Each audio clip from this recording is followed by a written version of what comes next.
అందరికీ నమస్కారం. శ్రీరామ నవమి సందర్భంగా నిజామాబాద్ బిడ్డలందరికీ కూడా హృదయపూర్వకంగా శుభాకాంక్షలు తెలియజేసుకుంటూ మరి వాళ్ళ రాముడి కళ్యాణంలో పాల్గొన్నటువంటి మనందరికీ కూడా స్వామివారి ఆశీర్వాదం ఉంటుందని మనస్ఫూర్తిగా భావిస్తున్నాను.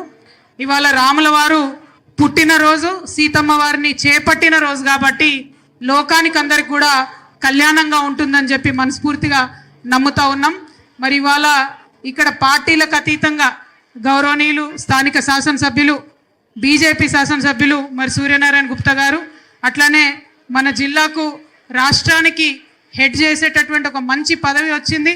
అన్నగారి సౌమ్యుడైనటువంటి మహేష్ కుమార్ అన్నగారికి ఇంత పెద్ద పదవి వరించడం మన జిల్లాకు కూడా నిజంగా గర్వకారణం అని తెలియజేస్తూ పిసిసి అధ్యక్షులు మహేష్ కుమార్ గౌడ్ అన్న గారు, అట్లానే స్థానికంగా ఉన్నటువంటి మేయర్ గారు, వేదిక మీద ఉన్నటువంటి కమిటీ సభ్యులు, ప్రతి ఒక్కరికి కూడా నమస్కారాలు తెలియజేస్తూ ఇక్కడ మన రామాలయానికి ఉన్నటువంటి చరిత్ర ఎంత ఉందో, ఈ రామాలయం తదుపరి కాలంలో జైలుగా మారిన తర్వాత దాశరథి గారు రాసినటువంటి నా తెలంగాణ కోటి రతనాల వీణ అనేటటువంటి ఆ చరిత్రను కూడా కాపాడుకోవాల్సినటువంటి అవసరం ఉందని గౌరవ పెద్దలకు తెలియజేస్తా ఉన్నాను.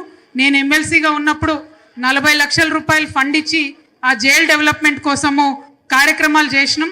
ఇంకా కొంచెం అయితే సంపూర్ణమైపోయేటటువంటి ఆస్కారం ఉంది కాబట్టి, ఏదైనా ప్రజల సొమ్మే, ప్రభుత్వం సొమ్మే కాబట్టి ఆ కార్యక్రమాన్ని కూడా ముందుకు తీసుకెళ్ళి దాశరథి గారిని ఉంచినటువంటి ఆ జైల్ని, టెంపుల్ని టోటల్ అభివృద్ధి చేయవలసిందిగా గౌరవ పెద్దలకు రిక్వెస్ట్ చేస్తూ, ఇది స్వామి కార్యం, దైవ కార్యం, ప్రజల యొక్క కార్యక్రమం కాబట్టి మా అందరి యొక్క సహకారం సంపూర్ణంగా ఉంటుందని తెలియజేస్తున్నాను. Thank you.